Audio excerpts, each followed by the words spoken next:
राज्याशी संदर्भात महत्त्वाची बातमी। काँग्रेसमध्ये मंत्रिमंडळ विस्तारावरून अजूनही घोळ सुरूच आहे।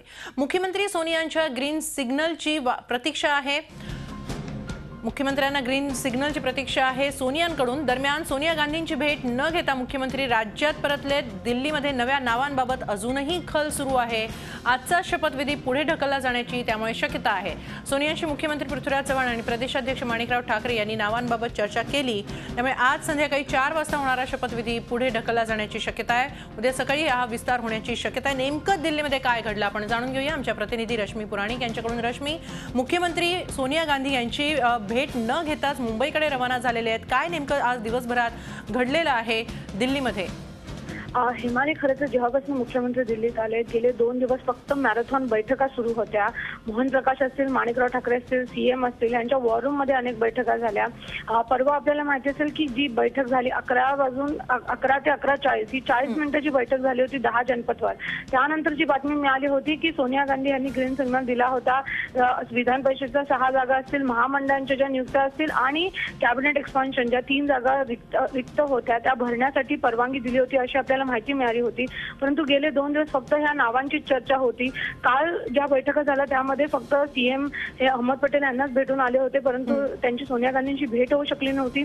आज सकाळपासून सीएम स्वतःच्या घरी 11 RCR या घरावर वाट बघत होते की सोनिया गांधींकडून कुठला मेसेज येऊ शकतो, परंतु अर्थात तो मेसेज आला नाही, त्यांना भेटही मिळाली नाही। त्यामुळे अखेरीस मुख्यमंत्री आणि माणिकराव ठाकरे हे दिल्लीतनं निघालेले आहेत, त्यांची कुठलीही भेट झालेली नाही। आणि हेच कारण आहे की जी नावं त्यांनी फायनल केली आहेत ती फायनल नावं अजूनही मॅडमकडे गेली नाहीत आणि मॅडमने त्यावर अजूनही अनुमोदन दिलं नसल्यामुळे हा जो पूर्ण कॅबिनेट विस्तार आहे तो आता रखडलेल्याचं समजते। त्याचवेळेला आपल्याला अजून विधान परिषदेची नावं असतील किंवा महामंडळांची नावं असतील त्याबाबत ही कुठलीच स्पष्टता करण्यात आलेली नाही। त्यामुळे एकूणच आपण बघतोय की अजूनही 10 जनपदवर जाऊन नावांची लिस्ट फायनल झालेली नाही, म्हणूनच हे सर्व कार्यक्रम रखडले सध्या तरी चित्र दिसतंय। रश्मी, आमच्याशी अशाच संपर्कात राहा। आपल्याबरोबर आहेत आपले प्रतिनिधी दीपक भातुसे। दीपक, आताच रश्मीने जसं सांगितलं दिल्लीमध्ये मॅरेथॉन बैठका सुरू आहेत, मात्र आज तर सोनिया गांधी यांची भेट न घेताच मुंबईकडे रवाना झालेले आहेत मुख्यमंत्री। अजूनही नावांचा घोळ सुरू आहे, अजून फायनल नावं बाहेर आलेली नाही आहेत। काय वाटतं काँग्रेसमध्ये हा जो मंत्रिमंडळ विस्ताराबाबतचा घोळ सुरू आहे या घोळामागची नेमकी कारणं काय आहेत, काय वाटतंय? लोकसभा निवडणुकीतील पराभवानंतरही काँग्रेस बदलायला तयार नाही असं सर्व या सगळ्या गोंधळावरून स्पष्ट होत आहे। मागील 5 दिवस स्वतः प्रदेशाध्यक्ष माणिकराव ठाकरे दिल्लीत तळ ठोकून आहेत। गुरुवार वगळता मुख्यमंत्री सुद्धा गेले सलग 3 दिवस दिल्लीत आहेत आणि या सगळ्या दिल्लीतील वाऱ्यांनंतरही मंत्रिमंडळाच्या विस्ताराची 3 नावं काँग्रेसला फायनल करता आलेली नाही आहेत। आता जी सूत्रांकडून माहिती मिळते त्यानुसार 2 नावांवर एकमत झालेलं आहे पक्षाध्यक्ष आणि मुख्यमंत्र्यांचं, परंतु अजून एक नाव आहे त्याच्यावरून गोंधळ सुरू आहे आणि त्या एक नावावरून जो गोंधळ सुरू आहे त्याच्यामुळे हा मंत्रिमंडळ विस्तार जो आज संध्याकाळी 4 वाजता होणार होता तो आता पुढे ढकलण्यात आलाय आणि आता जी माहिती मिळते त्यानुसार उद्या सकाळी कदाचित हा मंत्रिमंडळ विस्तार होऊ शकेल। मुख्यमंत्री नावं न घेता दिल्लीतून मुंबईकडे निघालेले आहेत, परंतु रात्री उशिरा कदाचित त्यांना मंत्रिमंडळ विस्तारात 3 कोण मंत्री असतील, 1 कॅबिनेट आणि 2 राज्यमंत्री यांची नावं कळवली जातील असं आता सांगितलं जातं दिल्लीतून।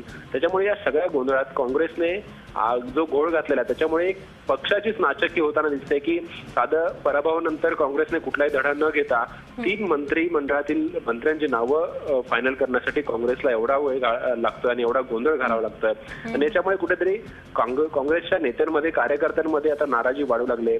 ज्या इच्छुकांची नावं समोर येत आहेत त्यांची प्रतीक्षा ते आपल्याला फोन येण्याची प्रतीक्षा करतात, त्यामुळे त्यांच्यात अस्वस्थता वाढते आणि या सगळ्या गोंधळात एक प्रकारे काँग्रेस पक्षश्रेष्ठ आणि मुख्यमंत्र्यांना लोक आता दोष द्यायला लागलेत काँग्रेसमधले। हिमानी, नक्की धन्यवाद दीपक, आपण दिलेल्या सविस्तर माहितीबद्दल तसंच दिल्लीमधली इत्थंभूत माहिती दिल्याबद्दल। रश्मी, धन्यवाद। मंत्रिमंडळ विस्ताराबाबत काँग्रेसमध्ये अजूनही घोळ सुरूच आहे। दरम्यान मुख्यमंत्री पृथ्वीराज चव्हाण हे दिल्लीमध्ये गेले 2 दिवस मॅरेथॉन बैठका घेत होते। सोनिया गांधी यांची आज भेट न घेताच ते मुंबईकडे रवाना झाले, त्यामुळे विस्ताराचा घोळ सध्या सुरूच आहे।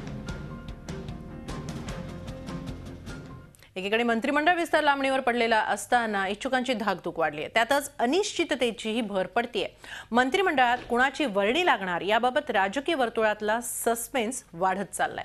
इच्छुकांच्या आशा आकांक्षांचा घोळ सुरूच आहे। या विस्तारात कोणत्या काँग्रेस नेत्यांची चर्चा सुरू आहे त्यावर एक नजर टाकूया। अधिकाधिक चर्चा सुरू आहे ती म्हणजे प्रदेशाध्यक्ष माणिकराव ठाकरे विदर्भातून आणि विजय वडेट्टीवार यांच्यापैकी मंत्रिपद मिळू शकतं। तसंच अमित देशमुख आणि अब्दुल सत्तार यांची ही वर्णी मंत्रिपदी लागू शकते। बाबा सिद्दीकी आणि अमीन पटेल हे देखील या रेसमध्ये आहेत। राज्यासंदर्भातली दुसरी महत्त्वाची बातमी, राज्य विधिमंडळाचं उद्यापासून अधिवेशन सुरू होत आहे। दरम्यान त्यानिमित्त ठेवण्यात आलेल्या मुख्यमंत्र्यांच्या चहापानावर विरोधकांनी बहिष्कार टाकलाय।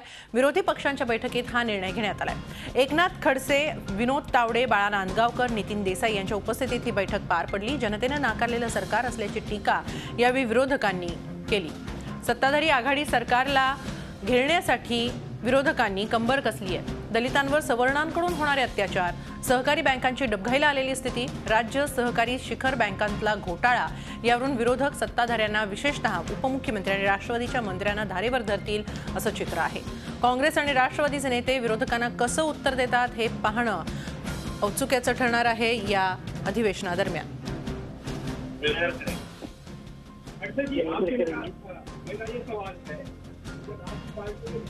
विरोधकांचे मुद्दे आपण पाहतो। सिंचन घोटाळ्यातील चितळे समितीचा मुद्दा आहे। तसंच या आता विरोधकांनी एक महत्त्वाचा निर्णय घेतलाय, तो म्हणजे मुख्यमंत्र्यांच्या चहापानावर विरोधकांनी बहिष्कार टाकण्याचा निर्णय घेतलेला आहे। राज्य विधिमंडळाचं उद्यापासून अधिवेशन होतो आहे, मात्र या अधिवेशनाच्या पूर्वसंध्येला होणाऱ्या चहापानावर विरोधकांनी बहिष्कार टाकलाय। वारंवार आम्ही मागणी केली की या मंत्रिमंडळामधले 16 मंत्री जागी आहे, आता तर संख्या वाढली आहे, इथे तर वाढती संख्या आहे। आणि या दागी मंत्र्यांमध्ये यांच्यावर आरोप निश्चित झालेले आहे, यांच्यावर खटला चालवण्याची परवानगी दिली पाहिजे म्हणून आम्ही राज्यपालांकडे निवेदन देतो, मंत्र्यांना देतो, विधानसभेत आणतो। मुख्यमंत्री पृथ्वीराज चव्हाण हेतू पुरस्सर जाणीवपूर्वक या भ्रष्टाचारी मंत्र्यांना संरक्षण देता आहेत आणि मुख्यमंत्रीच कारणीभूत आहे या ठिकाणी। आता मंत्र्यांना दोष देण्याचा अर्थ नाही आहे। या संदर्भात आपण अधिक माहिती घेऊया आमचे प्रतिनिधी अमित जोशी यांच्याकडून। अमित, विरोधकांनी चहापानावर बहिष्कार टाकण्याची परंपरा काहीशी कायम ठेवली असं म्हणायला हरकत नाही। खरं म्हणजे या सरकारचं हे या टर्म मधलं हे अखेरचं अधिवेशन आहे। या अधिवेशनात महत्त्वाचे मुद्दे घेऊन विरोधक हाती उतरत आहेत। या अधिवेशनामध्ये काय सांगाल, कसं असेल या अधिवेशनाचं चित्र?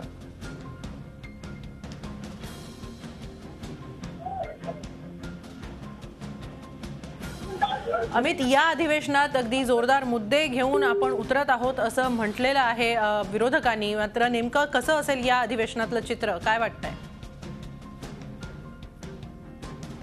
दरम्यान विरोधी पक्षांच्या बैठकीत महत्त्वाचा निर्णय झालेला आहे, ते म्हणजे या सरकारच्या चहापानावर बहिष्कार टाकण्याचा निर्णय विरोधकांनी घेतलेला आहे। अमित जोशी यांच्याशी आमचा संपर्क काहीसा तुटलेला आहे। राज्य विधिमंडळाचं उद्यापासून अधिवेशन होत आहे। दरम्यान पूर्वसंध्येला होणाऱ्या चहापानावर विरोधकांनी बहिष्कार टाकण्याचा निर्णय घेतलाय। विरोधी पक्षांच्या बैठकीत हा निर्णय घेण्यात आलेला आहे। पुन्हा एकदा संपर्क झालेला आहे। अमित जोशी आहेत आमचे प्रतिनिधी आपल्याबरोबर। अमित, या अधिवेशनामध्ये नेमकं काय चित्र पाहायला मिळेल? विरोधकांकडे महत्त्वाचे मुद्दे आहेत असं विरोधकांचं म्हणणं आहे। आक्रमक पवित्रा घेतलेल्या विरोधकांनी, काय वाटतं? खरं तर विरोधकांकडे अनेक आक्रमक मुद्दे आहेत आणि आजच्या या विरोधकांच्या पत्रकार परिषदेमध्ये शेकाप वगळता सगळे पक्ष, मग मनसेचा पक्ष असेल, सेना भाजप असेल, सगळे मुख्य पक्ष सहभागी झाले होते। आणि शेवटचं अधिवेशन आहे, या शेवटच्या अधिवेशनात पुन्हा एकदा हल्लाबोल करण्यासाठी अनेक मुद्दे आहेत। नुकताच आयता मुद्दा काँग्रेस सरकारनं या विरोधकांना दिला आहे की जे सरकार स्वतःचे मंत्री ठरवण्याकरता एवढा वेळ घालवतं, मंत्री बदल करण्यासाठी एवढा वेळ घालवतं, ते कसं काय कारभार करू शकतं, अशा प्रकारचा प्रश्न उपस्थित करत विरोधकांनी सरकारवर कठोर टीका केली। त्याच्यामुळे उद्या होणाऱ्या या अर्थसंकल्पीय आणि या विधानसभेच्या शेवटच्या अधिवेशनात जोरदार खडाजंगी होणार आहे। विरोधक यावेळेला जे आता लोकसभा निवडणुकीमध्ये जिंकलेले आहेत ते सत्ताधाऱ्यांवर भारी पडणार असं स्पष्ट चित्र दिसत आहे। नक्की जोरदार खडाजंगी पाहायला मिळेल या अधिवेशनामध्ये। धन्यवाद अमित, आपण दिलेल्या या सविस्तर माहितीबद्दल। झी 24 तास रहा एक पाऊल पुढे।